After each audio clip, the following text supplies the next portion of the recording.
Selamat pagi pemirsa, saya Maria Hutasoit akan menemani Anda dengan beragam informasi terkini di antaranya. Angka kesembuhan COVID-19 di Sumatera Utara lampaui dunia. KPU Toba gelar simulasi pemungutan suara dengan protokol kesehatan. Bea Cukai Tanjung Balai musnahkan 1,3 miliar barang ilegal. Selain cuplikan berita tadi, kami juga akan menghadirkan beragam informasi lainnya. Pemirsa, kita jelang sumut hari ini pagi selengkapnya.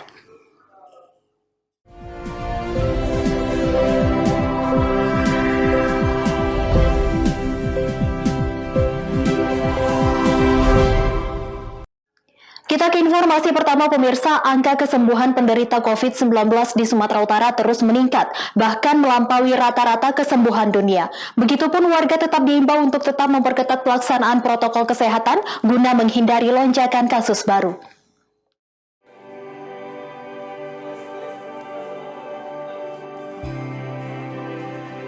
Satuan Tugas Penanganan COVID-19 Sumatera Utara mencatat angka kesembuhan penderita COVID-19 per 22 November 2020 mencapai 82,45%. Angka ini meningkat 0,61 poin dibanding posisi pekan sebelumnya pada level 82,84%. Melalui update data mingguan COVID-19, Jubir Satgas Penanganan COVID-19 Sumatera Utara Wiko Irwan menyebut angka kesembuhan tersebut sudah jauh melampaui angka kesembuhan dunia sebesar 69,22% dan terus mendekati angka kesembuhan nasional yang mencapai 84%.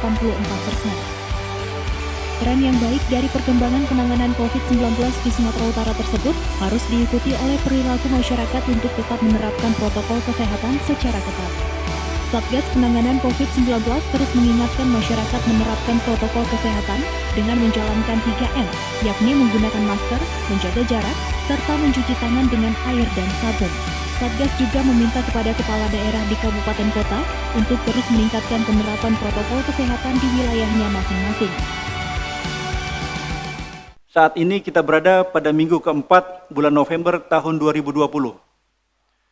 Perkembangan COVID-19 di Sumatera Utara sampai saat ini masih menunjukkan tren yang baik.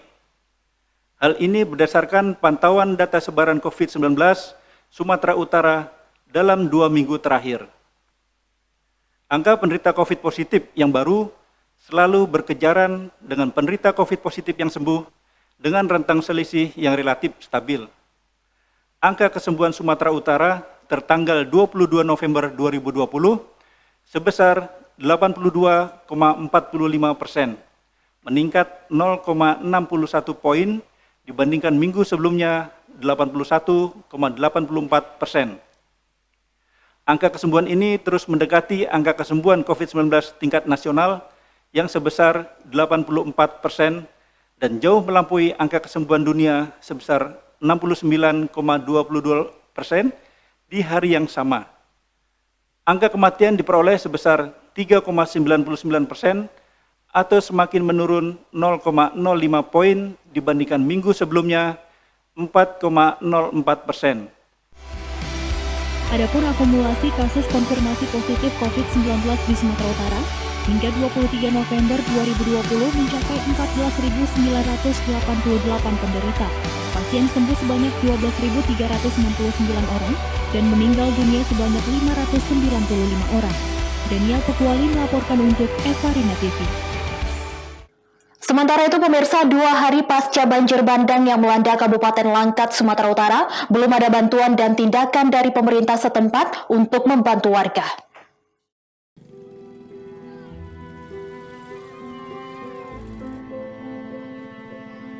Dua hari pasca banjir bandang, suasana di lokasi terjadinya banjir bandang masih dibiarkan begitu saja. Sampah dan puing yang terbawa banjir masih dibiarkan berserakan. Begitu juga dengan ratusan batang pohon yang terbawa arus masih berada di lokasi yang sama saat banjir melanda. Belum ada tindakan apapun dari pemerintah Kabupaten Langkat untuk membantu membersihkan lokasi atau membantu warga yang bangunan miliknya tersapu banjir. Menurut warga, pemerintah Kabupaten Langkat hanya baru sebatas mendata kerusakan saja. Warga berharap pemerintah Kabupaten Langkat memberikan bantuan berupa peralatan dan kendaraan alat berat untuk membersihkan puing sampah maupun kayu gelondongan yang berserakan di sepanjang aliran sungai. Selama 2 hari ini, warga setempat hanya mengandalkan peralatan seadanya untuk membersihkan bekas banjir. Dari data pihak Kecamatan Bahorok, 8 villa rusak, 1 jembatan putus, 36 kios dan warung warga hanyut tersapu banjir, dan 16 ekor ternak sapi dan kambing hanyut. Lokasi banjir bandang justru ramai didatangi warga yang ingin melihat lokasi kejadian. Warga penasaran dengan banjir bandang yang melanda 2 kawasan wisata Landak River dan Salang Pangeran. Lihat ini banjir ini. Setahu abang ini kenapa nih bang? Hah? Setahu abang ini kenapa ini? Ya ini ya bencana alam lah ya. Bukannya ada ilegal, gak ada. Ini karena banjir kita aja. Terus. Tahunya dari mana bang? Ya dari kawan-kawan lah itu. Ya. Ini karena pembalakan liar atau longsor atau gimana?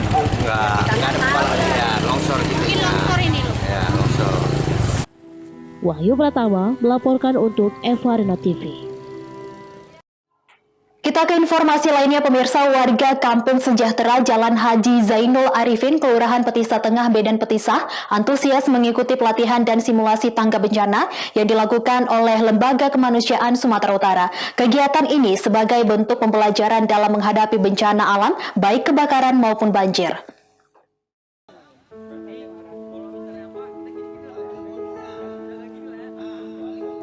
Warga Kampung Kubur yang kini dikenal sebagai Kampung Sejahtera, dulunya dilabeli sebagai sarang narkoba.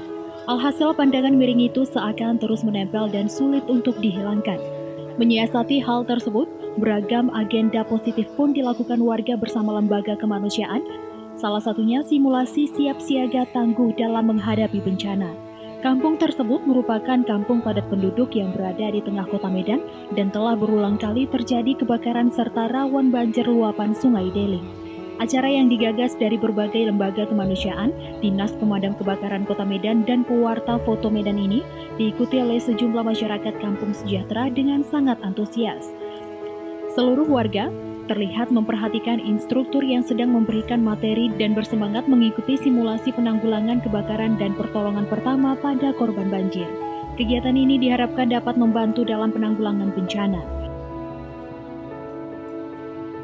Ini saya berada di Kampung Kubur yang namanya sudah berubah menjadi Kampung Sejahtera bersama anak-anak pemuda dan Persatuan Pemuda Pemudi Kampung Sejahtera yang hari ini kita melakukan latihan kesiapsiagaan bencana. Diawali dengan pelatihan penanggulangan kebakaran dan nanti akan diadakan pertolongan pertama terhadap korban kecelakaan, dan berikutnya lagi nanti akan ada demonstrasi melakukan evakuasi dari gedung bertingkat. Pak, kenapa masih harus kegiatannya temanya kegiatan siap tanggap bencana, Pak? Gini, jadi kalau bicara tanggap bencana itu adalah apabila terjadi bencana. Jadi kita latihan hari ini adalah simulasi menghadapi bencana. Jadi kalau kita bicara tentang tanggap bencana, bagaimana bahwa masyarakat di sini tanggap menghadapi bencana. Karena bencana itu tidak bisa kita prediksi kapan datangnya, tapi kalau datang tidak bisa kita tolak. Yang bisa hanya kita lakukan adalah dengan cara mengurangi risiko bencana. Inilah yang dilakukan hari ini, yaitu dengan mitigasi pengurangan risiko bencana. Terima kasih. Kegiatan ini juga diramaikan dengan pameran foto jurnalistik tentang kebencanaan yang merupakan hasil karya jurnalistik pewarta selama meliput bencana di Medan. Wahyu Pratama melaporkan untuk Eva Arena TV. Sumut hari ini masih akan kembali sesaat lagi, tetaplah bersama kami.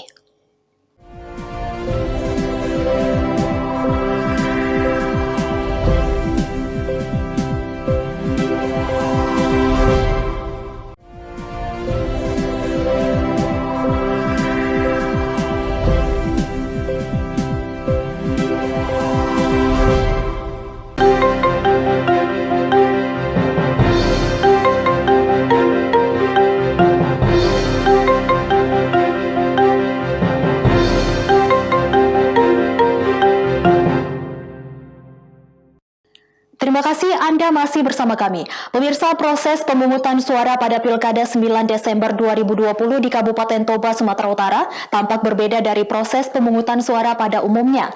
Perbedaan itu terlihat dari penerapan protokol kesehatan COVID-19.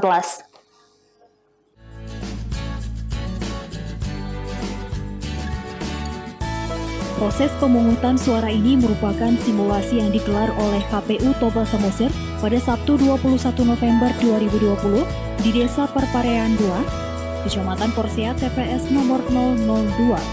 Dalam simulasi, penyelenggara menyediakan kursi dengan mengatur jarak para pemilih, pengecekan suhu tubuh, kemudian satu persatu pemilih dipanggil ke dalam TPS dan diwajibkan mencuci tangan.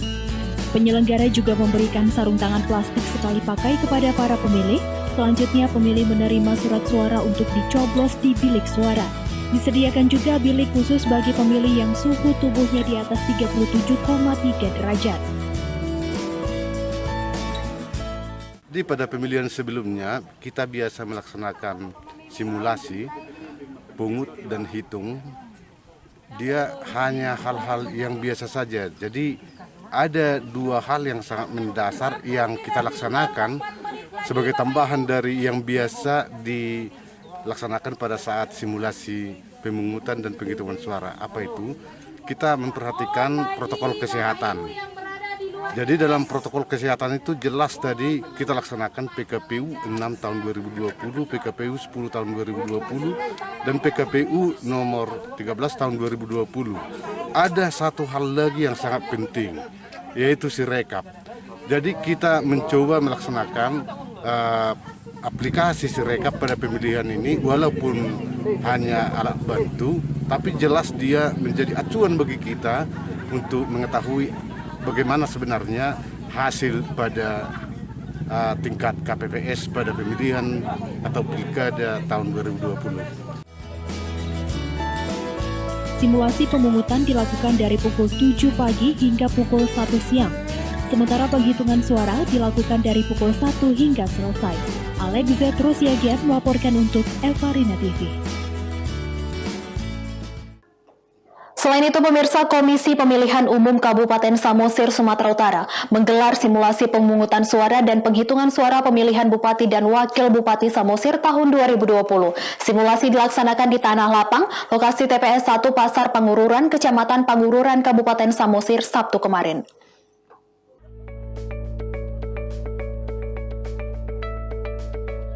Simulasi pemungutan dan penghitungan suara Pilkada Samosir tahun 2020 dengan menggunakan gambar tokoh wayang sebagai simbol dari masing-masing pasangan calon bupati dan wakil bupati yang akan dipilih dilakukan oleh KPUD Samosir. Pada simulasi ini, 371 peserta pemilih di TPS 1 Pasar Pangururan oleh KPUD Samosir diundang sebagai peserta pemilih. Dengan mengacu pada protokol kesehatan, masing-masing peserta diwajibkan menggunakan masker, menjaga jarak, dan mencuci tangan sebelum masuk ke bilik suara. Selain itu, penanganan konflik juga telah dibekali KPU kepada petugas pemilu saat pemilihan berlangsung, seperti pelarangan bagi peserta pemilih yang datang ke TPS dengan menggunakan topi, kaos, hingga masker logo dari salah satu milik paslon bupati dan wakil bupati. Di masa pandemi COVID-19 yang masih berlangsung, peserta pemilih yang datang ke TPS memiliki suhu tinggi dapat menggunakan bilik suara khusus yang telah disediakan oleh petugas pemilu. Selain itu, penyemprotan disinfektan secara berkala juga dilakukan. Untuk pemilih yang hadir hari ini di tempat ini adalah real pemilih yang terdaftar di TPS 1 Pasar Pangururan, yaitu jumlahnya sebanyak 371 orang. Dan juga panitia yang melaksanakan kegiatan ini yang dimaksud yaitu KPPS sudah kita beri juga APD layaknya pada pelaksanaan pemungutan suara di 2020 ini.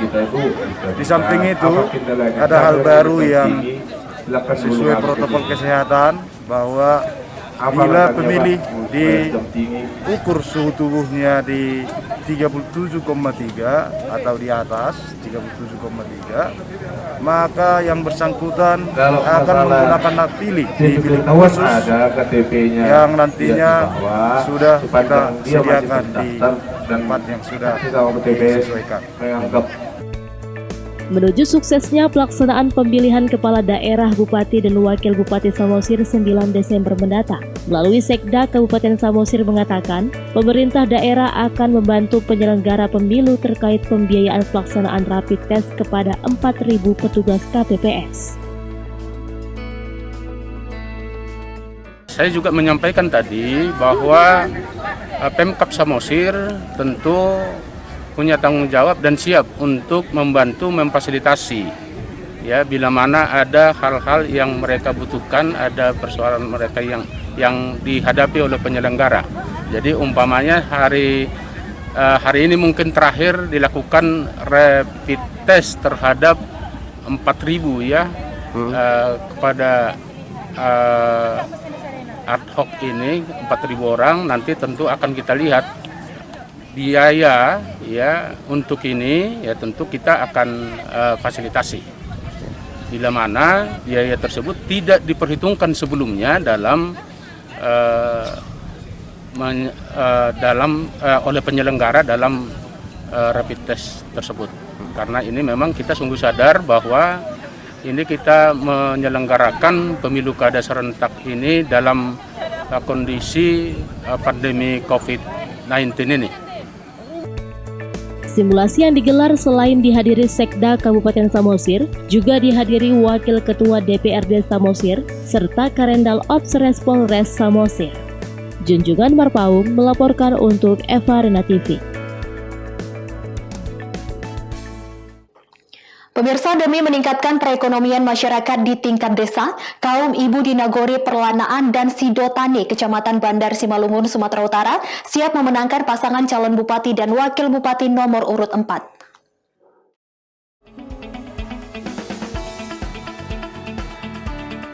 Kehadiran pasangan calon Bupati Simalungun Anton Saragih dan calon Wakil Bupati Rospita Sitorus di sejumlah desa, Kecamatan Bandar Simalungun, Sumatera Utara mendapat antusias dari kaum ibu. Dari 4 pasangan calon yang maju di Pilkada Simalungun, mereka siap berjuang memenangkan pasangan calon nomor urut 4 dengan harapan dapat memperbaiki perekonomian masyarakat mulai dari tingkat desa. Hal tersebut disampaikan salah seorang warga Nagori Perlanaan usai menemui kunjungan pasangan calon Bupati Simalungun Anton Saragih dan calon Wakil Bupati Rospita Sitorus. Dirinya mengaku untuk periode 2021 hingga 2024 ini, Anton Saragih dan Rospita Sitorus mampu memperbaiki perekonomian masyarakat. Apa Bu? Nomor 4 bang. Nomor 4 alasannya Bu? Supiani. Kehidupannya lah bang, siapa tahu jalan-jalan ini, pekerjaan ini bang, gara-gara corona ini bisa terbantu awak. Oh gitu. Iyalah bang. Ibu yakin nomor 4 menang ini? Harus bang, harus. Harus menang ya? Iya. Nah ini kalau udah menang harapannya apa? Ya pekerjaan inilah bang, lowongan ini karena COVID ini bang, bantu ibu rumah tangga ini. Perekonomian lah bang. Ya. Nah itu aja bang, harapan mak mama itu aja nya. Ya. Mau nggak berusaha untuk memenangkan Pak Anton ini? Harus bang, berusaha. Makanya kami hadir sini sosialisasi ibu ini bang. Kami udah berapa kali pertemuan ya? Dua kali. Masyarakat juga berharap agar masa pandemi segera berakhir karena salah satu faktor menurunnya ekonomi masyarakat dikarenakan wabah COVID-19. Eko Hendriawan melaporkan untuk Eva Rina TV.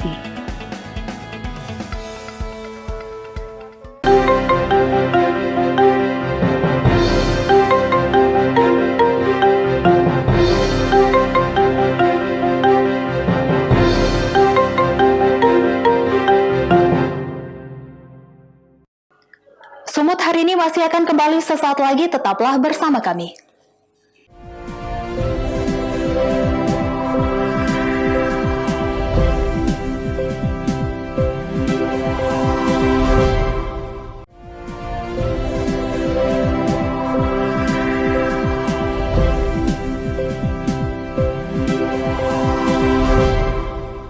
Terima kasih Anda masih bersama kami. Pemirsa, Bea Cukai Teluk Nibung Tanjung Balai, Sumatera Utara memusnahkan barang bukti milik negara senilai 1,3 miliar di gudang penyimpanan Bea Cukai Teluk Nibung. Barang disita karena masuk secara ilegal dan menggunakan pita cukai palsu. Barang senilai 1,3 miliar lebih dimusnahkan dengan dibakar di gudang penyimpanan di Desa Bagan Asahan, Sumatera Utara. Semua barang tersebut merupakan barang milik negara hasil sitaan petugas Bea Cukai dalam operasi gempur yang masuk secara ilegal atau tidak jalur peruntukannya. Selain itu, Kepala Kantor Bea Cukai Teluk Nibung Iwayan Saptadarma menjelaskan, adapun barang yang dimusnahkan berupa 247.000 batang rokok, liquid vape, dan minuman beralkohol karena menggunakan pita cukai palsu. Operasi gempur dilakukan petugas untuk menjaga konsumen dan perdagangan dalam negeri yang dilakukan secara legal. Hari ini kita melaksanakan pemusnahan atas barang milik negara yang telah disetujui pemusnahannya oleh Menteri Keuangan. Jadi komoditi yang kita musnahkan sebagian besar dari hasil penindakan dalam operasi pengawasan peredaran rokok ilegal, di mana tidak dilengkapi oleh pita cukai maupun menggunakan pita cukai palsu atau tidak sesuai peruntukannya. Juga ada pemusnahan balpres yang merupakan hasil setelah terima dari jajaran Kepolisian Resort Labuan Batu yang juga termasuk kategori barang yang dilarang untuk diimpor. Selain itu juga ada spare part bekas, ada suplemen, ada minuman mengandung etil alkohol yang kita musnahkan bersama pada hari ini. Nilainya ditaksir kurang lebih 1,3 miliar rupiah. Kedepannya, petugas Bea Cukai akan terus mengawasi dan menertibkan masuknya barang importasi secara ilegal. Wanda Pratama melaporkan untuk Eva Arena TV.